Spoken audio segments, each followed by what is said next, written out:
After an opening week victory, which felt like a defeat with all of the injuries, the Baltimore Ravens will return to the place where their season ended last year in the Wildcard round. Paul Brown Stadium in Cincinnati, Sunday, 1 p.m. Week 2, Ravens, Bengals. You guys know before we get to the action, we got the preview here on the Flex Zone podcast. Go ahead, sack that subscribe button, stick that like button, and go ahead, sound off in the comments. And make sure you bulldoze that bell for all videos for the Ravens each and every week. It's the Flex Zone Podcast, Ravens, Bengals, Week 2 preview, coming to you right after this here on the Flex Zone Podcast.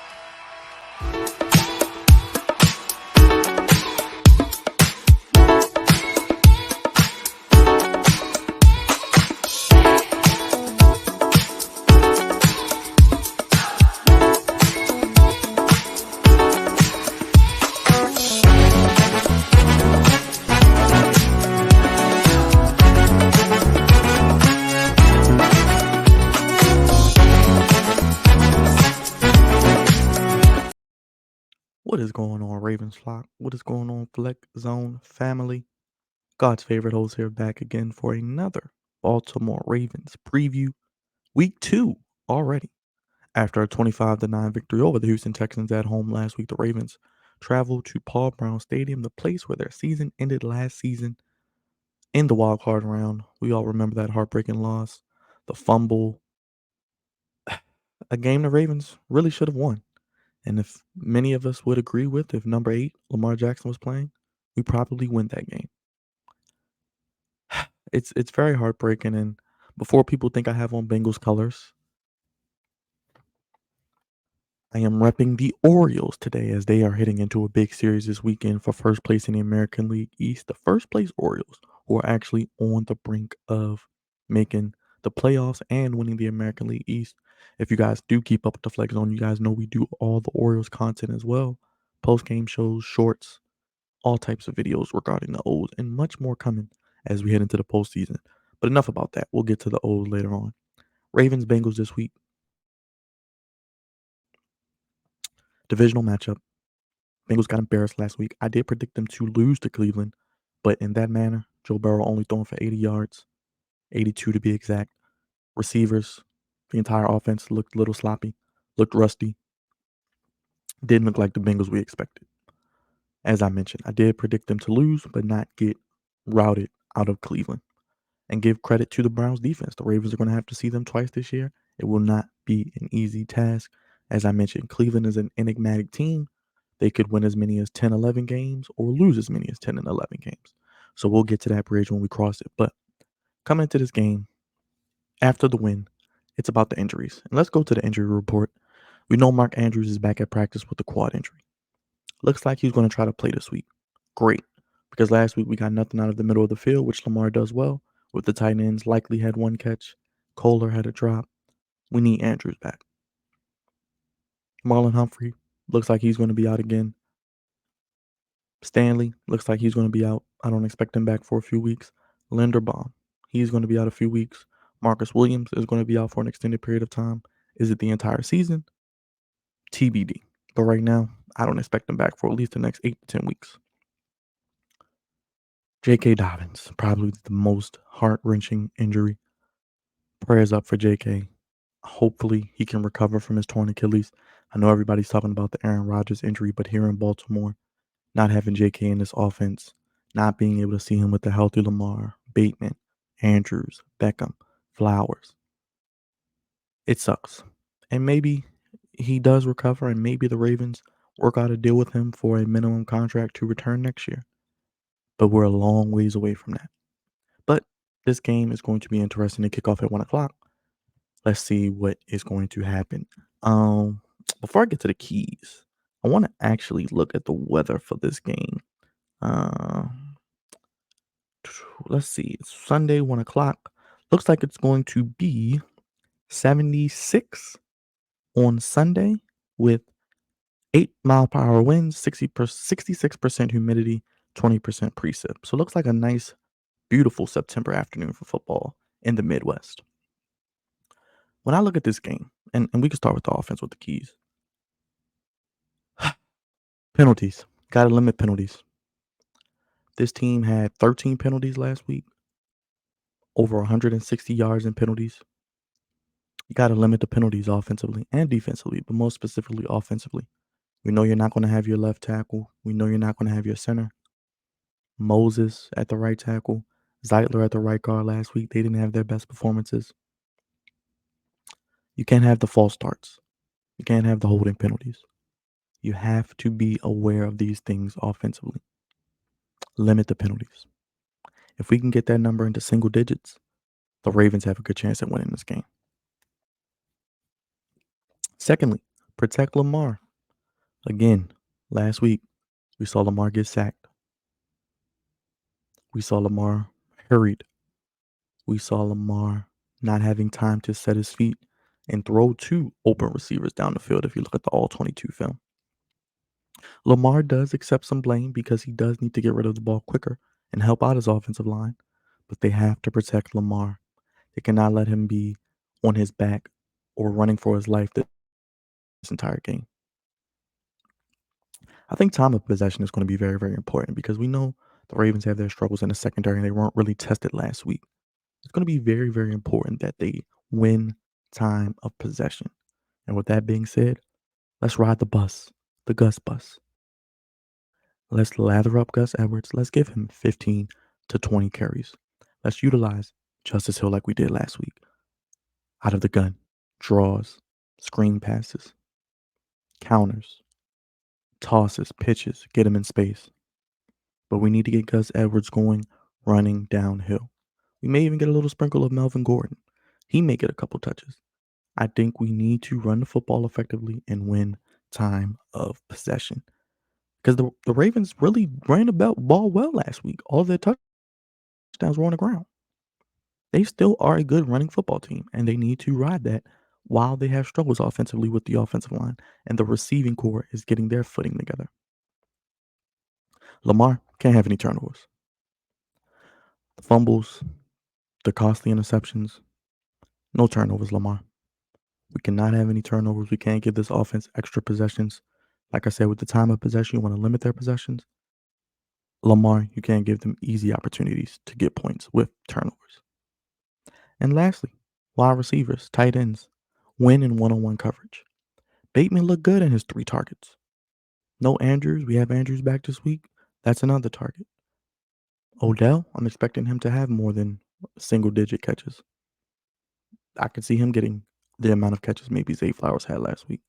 Zay Flowers, I think, has a big opportunity this week to continue doing what he's doing because I don't think they have a guy in the secondary to contain Flowers. Win one-on-one, guys. They can't double everybody. And if they do double some people, guys are going to be one-on-one. And that is the perfect opportunity to show the difference in this Ravens offense that they have playmakers on the outside who can win one-on-one. Like I said, Bateman looks like he's getting himself together.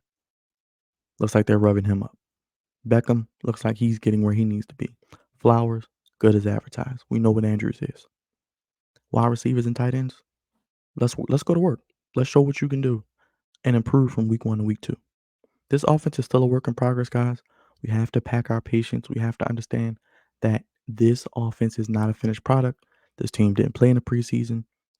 Yes, we have bigger expectations for them, but let's see the improvement from week 1 to week 2. Let's go to the defense. You got to bother Burrow. The Ravens did a fantastic job last week with 5 sacks. Let's get another 5 sacks. Let's get another 10, 11 quarterback hits. Roquan Smith, Patrick Queen, Matabike, Owe, Clowney, Ajabo. All of you guys played pretty well last week. Let's continue that pressure with the front 7. Let's get Burrow on the ground 3 to 5 times. Let's hit him 10, 11 times. Orlando Brown, left tackle. There are going to be some opportunities to get after Burrow. Right tackle, Jonah Williams. There's going to be opportunities to get after Burrow.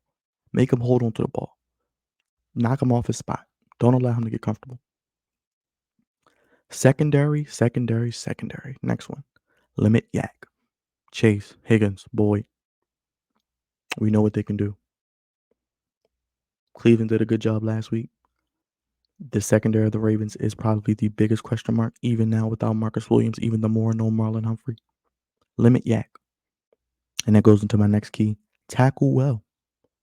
If they catch that football and you're the first guy there, please make the tackle.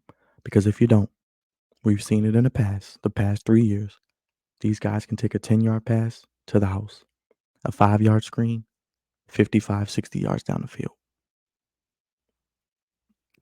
Limit yak and tackle well. Third down. You guys got to get off the field on third down.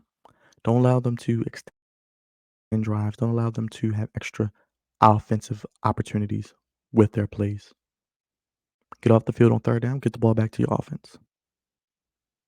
And lastly, the Bengals are going to get their opportunities. They're going to come out motivated. This game is the home opener. They got embarrassed last week against in-state rivals. They're going to be ready to play. The first 5 to 10 minutes of this game is going to tell me a lot.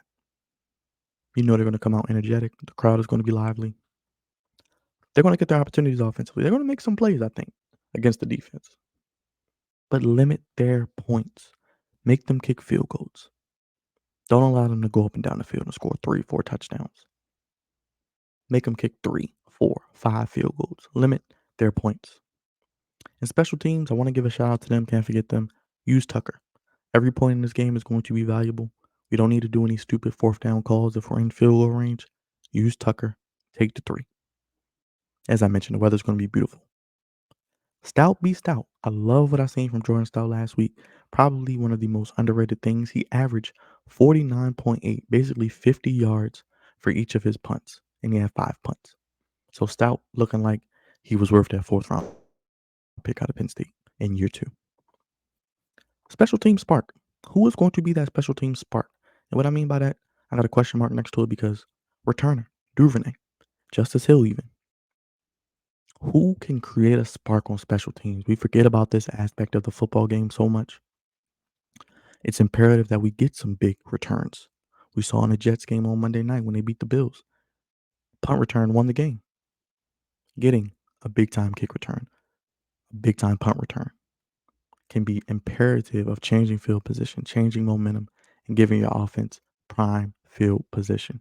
And as I mentioned, pinning them deep, making them go 9, 10, 11, 12 plays is very, very important. So again, just to go back through the keys, limit penalties, protect Lamar, win time of possession, don't turn the ball over Lamar, wide receivers and tight ends win in one-on-one coverage. For the defense, ball the barrel, limit yak, tackle well, get off the field on third down, limit them to field goals in the red zone, and special teams use Tucker, let stout be stout, and special teams spark. But to my prediction, when the schedule came out, this was one of the games I was wary of.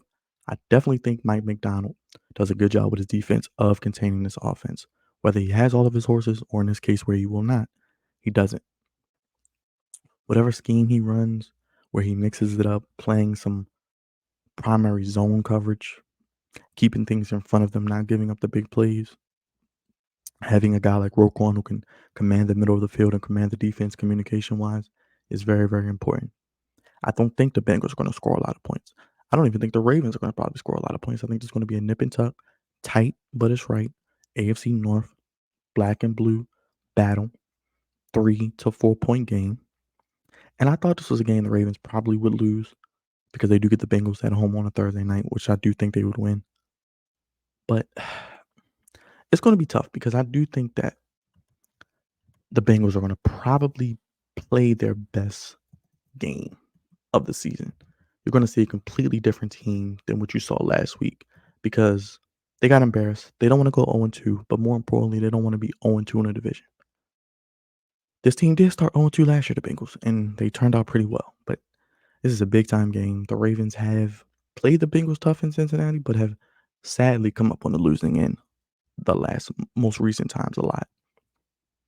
With that being said, I usually don't pick against the Ravens. It's seldom I do pick against the Ravens on this here preview and post game show that we do. I actually picked them to beat the Bengals in the playoffs last year. We're close. Probably should have, but coulda, woulda, coulda, woulda, shoulda. Ifs were fifths, we'd all be drunk. My aunt has stones. She'd be my uncle. I'm going with the Bengals to win a tight nip and tuck game, 24-20. I'm going Bengals 24, Ravens 20. Ravens will fall to 1-1, return home for the Colts. I want to pick the Ravens. It would not shock me. It would not surprise me if the Ravens won. I would love to see the Ravens win this game, go to 2-0 with Indy at home, and then go into Cleveland. Because I think Cleveland's going to beat Pittsburgh this week and go to 2-0 and 2-0 in the division, which is going to be interesting to see how that plays out. But let's see. Think the Ravens offense is going to show more spark. It's going to show more creativity. We're going to see some different looks. But I just think that with Hubbard, Hendrickson, Reader, that front is going to be tough for this offensive line to overcome. And if they can, in a sense, limit our run game and make us one-dimensional where Lamar has to sit back there and throw over 30 times and they're able to pin their ears back and the crowd is into it and we're not able to get our rhythm offensively and we're turning the ball over, it could be a situation where they really, I think, score late to take the lead and win this game. I'm going Bengals 24, Ravens 20. Sound off in the comments. Let me know your thoughts. How do you feel about the Ravens Bengals team? What is your thoughts? Let me know in the comments. Who's your players to watch out for? Who are your X factors? Who are your keys? What are your keys? What do you need to see the Ravens do to win? What do you want to see from the Ravens from week 1 to week 2? I know I said a lot, gave a lot of injury aspects. And these injuries, man, it's sad. You don't want to play victim, but you see it all around the NFL, not just with the Ravens. But Ravens, man, they have a deep roster. They draft and develop well. Guys from the practice squad, guys off the scrap heap. Let's see what they do here. I'm going to have faith in the process, in Eric DeCosta and John Harbaugh, and what they do and what the culture is. They play like a Raven. But Ravens flop. Hit that subscribe button if you haven't already. Hit that like button. Helps us out tremendously. Subscribe if you're new. We'll be live after the game on Sunday evening. Post-game show. Myself and others talking about this game and recapping week 2, the scores, and looking ahead to the Sunday and Monday night doubleheader contest. God's favorite host signing off. Again, I got the Bengals beating the Ravens sadly 24-20, but it would not shock me if the Ravens do pull it out. I think both teams will be in the low to mid 20s, and it should be another tough, nip and tough, black and blue AFC North battle between two potent teams that are really expected to do great things this season. So we'll see. It's early. You can't put too much stock in wins this early. You can't put too much stock in losses. So we'll see how it plays out Sunday, 1 o'clock. Should be a good day of football. We'll be live for post-game show, and of course, stay tuned to the Flex Zone Podcast for all your Ravens, Orioles, and sports coverage. Only place giving you sports how you want it, when you need it. Have a great day, everybody.